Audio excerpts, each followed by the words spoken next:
jusqu'à l'avant-centre, en passant par les milieux et défenseurs centraux, mais il n'y en a pas. Je ne vois pas de leader en équipe de France. On est dans une société qui est hyper égoïste et les joueurs le sont aussi.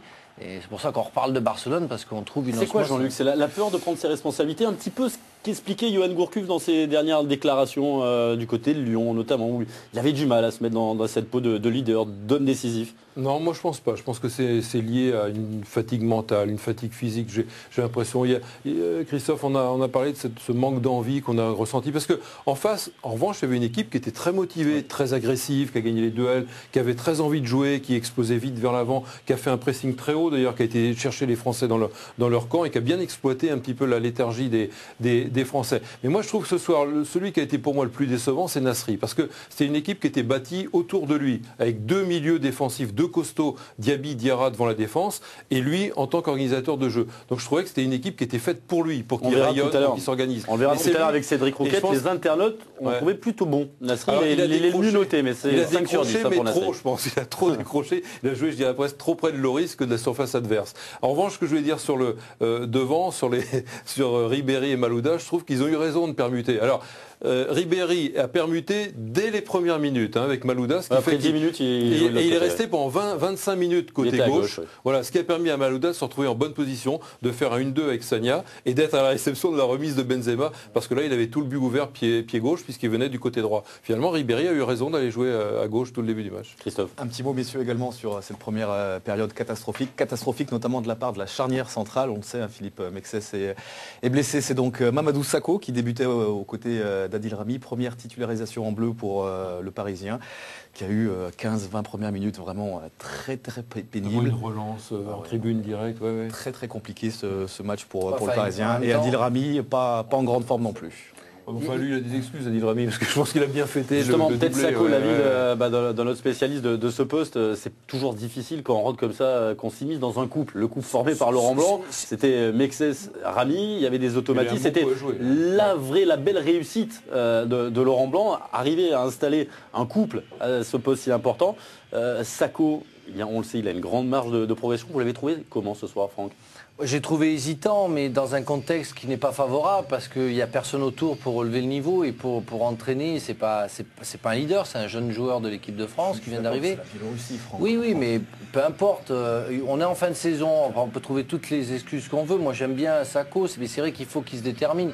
On a une défense centrale qui est formée de Rami et de Mexès.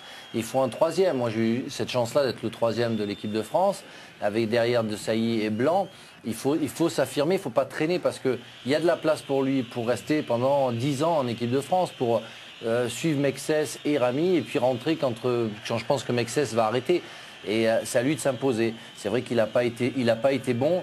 Je ne pense pas que c'était un match décisif pour lui et un match coup près qui va l'éliminer, parce que je pense qu'il a des qualités et qu'on le verra bientôt retourner en équipe de France et avoir de meilleurs matchs. Ouais, en plus, sur les deux matchs amicaux, je pense que Laurent Blanc va aussi servir de ces deux matchs pour installer Sakho. Ouais, je suis d'accord. Il est performant, il a été très performant en club depuis 2 ans, notamment cette saison avec le PSG. Je pense qu'il faut le revoir. Il ne faut pas le condamner, surtout pas, parce que c'est un très bon joueur. C'est un joueur qui a une puissance dans l'impact, dans le duel, qui est très fort physiquement, mais qui aurait besoin d'un Laurent Blanc à côté de lui pour le. Il a besoin de quelqu'un d'expérience. Oui, c'est vrai qu'avec pas le cas de Rami, c'était peut-être mieux avec Mexès. Avec Mexès, ça aurait été mieux. C'est un peu le fait. Moi, quand je jouais avec Marcel De Sailly, je m'entendais mieux qu'avec Laurent Blanc, puisqu'on avait à peu près le même type de jeu.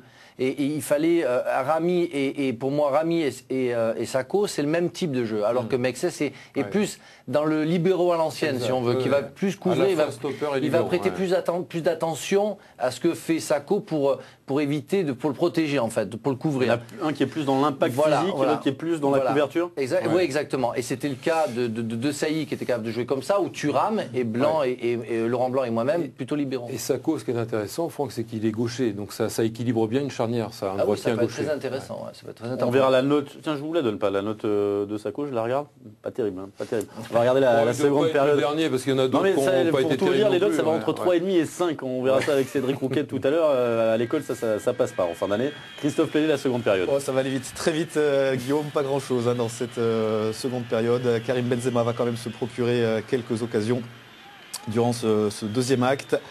Karim Benzema qui aura peut-être été le meilleur français. On l'a vu très altruiste en première période. Là, il tente sa chance. Là, il a quand même 2 mecs qui attendent le ballon et on se demande ce qu'il fait. L'angle était fermé effectivement. Derrière, c'est Alou Diarra de la tête sur ce corner de Ribéry qui tente sa chance. Abou Diaby, assez décevant. Hein. On sait qu'il a eu des petits problèmes à la cheville. À la manière d'un Messi. Il a été décevant. Ça, c'est encore Karim Benzema, une frappe beaucoup trop molle, beaucoup trop écrasée. On va le retrouver, Karim Benzema, bien servi par Samir Nasri. Derrière, là encore, une frappe beaucoup trop molle. Mais la France jouait plus haut quand même, a joué plus haut en deuxième mi-temps, plus dans le camp. Parce que la Biélorussie a un petit peu reculé, satisfaisant de ce point pris. 4 points pris sur 6 quand même. Alors, sur cette action, j'ai l'impression de vous revoir Thierry Henry quand je vois Rémi sur cette action, où il fait le plus dur et en fait il manque le petit coup de tueur. Quoi. Alors justement, cette action dont vous parliez, Franck, c'était Loïc Rémy. Le seul changement opéré par Laurent Blanc, Loïc Rémy qui est rentré à 20 minutes de la fin à la place d'Abou Diaby. Moi, j'ai trouvé un coaching un petit peu étrange quand même de la part de les matchs amicaux après, je pense qu'il va vraiment J'aurais bien aimé voir un Kevin Gamero, moi, dans cette rencontre. Est-ce qu'on peut faire entrer Kevin Gamero comme ça tout de suite alors que bon voilà, il y a un Karim Benzema qui a été protégé en équipe de France depuis le début de la saison, mais il a été protégé, mais il a eu un rendement important. Si Karim Benzema n'est pas là sur le début des éliminatoires, c'est lui. Non, mais c'est l'homme de l'équipe de France, surtout de fin d'année, du début jusqu'à décembre, janvier, où il a marqué tous les buts qu'il fallait marquer pour donner confiance à l'équipe de France. Donc c'est l'homme de la situation et c'est l'avancante de l'équipe de France. C'est vrai qu'on peut penser à Gamero, mais là il va y avoir 2 matchs amicaux. Plus que Gamero, un Rémy. Un Rémy d'entrée qui explose en ce moment avec Marseille, qui est buteur, 14 buts avec Marseille. Moi je suis souvent d'accord avec Christophe, mais pas là. Là je ne serais pas là parce que moi je pense que c'était logique de faire rentrer Loïc Rémy parce qu'il est en plein boom et il a fait une super fin de saison avec Marseille. Donc, oui, mais tard, Jean-Luc. Alors tard, ouais, peut-être un peu trop tard. Mais le choix de Rémy, moi je trouve que c'était bien. Le choix de Benzema aussi, d'être titulaire d'entrée. Peut-être tard pour Rémy, mais on a Malouda qui joue de chaque match. Il a fait un super début de saison et puis depuis il a été complètement à la ramasse. Et si on en juge sur la fraîcheur, voilà, Rémy est dans un pic de forme. Si on a une équipe, une équipe de 30 joueurs, bien sûr qu'on se base sur ça, on fait peu rentrer de nouveaux joueurs, on se base sur ça, mais faisons jouer ceux qui sont en pleine forme. Et je pense que j'ai été étonné moi de ne pas voir Rémy d'entrée parce que c'est vrai que c'est presque un but par match sur la fin de saison. Et on doit le voir. Alors Rémy, Benzema, Rémy, on va demander à Karim Benzema qui nous parle justement de sa performance personnelle. On l'écoute, Karim. Manquer un peu de rythme, la compétition c'est normal parce que j'ai eu quand même une semaine où il n'y avait rien à faire, même si je me suis entretenu à la maison, j'ai couru, j'ai fait quelques exercices. Mais c'est toujours poussif un peu en première mi-temps, puis en deuxième mi-temps ça a été beaucoup mieux, mais ça a été un match difficile je dirais pour tout le monde. On a essayé, on a été mené, on est revenu au score. Puis derrière on n'a pas eu cette réussite pour marquer un but de plus. Est-ce que le manque de match, la coupure, c'est vrai Karim Benzema, voilà, il n'a pas beaucoup joué ces derniers temps avec le Real, ça manque? Ça manque et puis on est en fin de saison, c'est passé pas mal de temps sans match, à part Abidal et Evra, sans SANS. À part Eric Abidal et Patrick Evra qui ont joué la semaine dernière la finale de la Champions League, c'est vrai qu'il y avait une petite coupure qui est toujours préjudiciable pour les joueurs, mais on verra sur d'autres matchs qu'il y a des joueurs qui étaient présents. On va voir Autriche-Allemagne, on verra d'autres, la Croatie, ça bouge quoi. On va voir un autre rythme, donc c'est possible. Ah, il y a eu des buts ce soir, il y a eu des buts. Je vais vous en montrer des buts. Je les ai déjà vus, mais je vais les revoir. on va remercier Christophe. Dans quelques instants, on va accueillir Cédric Rouquette. Il y avait un autre match dans ce groupe, le groupe de la France, avec une possibilité pour les Bosniens de se relancer. Il fallait que la France gagne, ça n'a pas marché. Regardez, Roumanie-Bosnie, commentaire signé Alexandre Arnaud. La Roumanie n'a pas le droit à l'erreur contre la Bosnie-Herzégovine. Les Roumains, avant-derniers du groupe D, ont l'obligation de battre les Bosniaques pour se rapprocher de la seconde place synonyme de barrage. Dans l'enceinte du Rapid Bucarest, les joueurs de Razvan Luchescu entament le mieux la rencontre.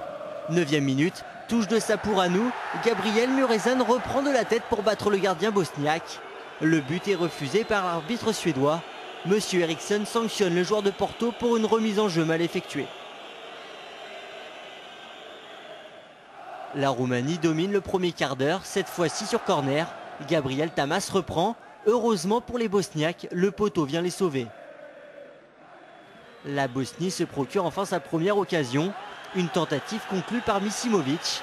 Comme pour la Roumanie, l'arbitre refuse le but, cette fois pour une position de hors-jeu du joueur de Manchester City, Edin Dzeko.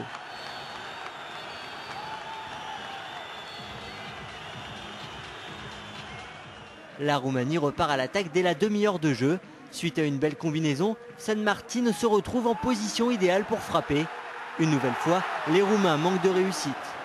Les efforts vont être récompensés 10 minutes avant la fin de la première mi-temps. Rat prend le meilleur sur son vis-à-vis et centre. Adrian Mutu est à la réception. Ouverture du score logique de la Roumanie. L'attaquant de la Fiorentina inscrit son 3e but dans cette phase qualificative à l'Euro.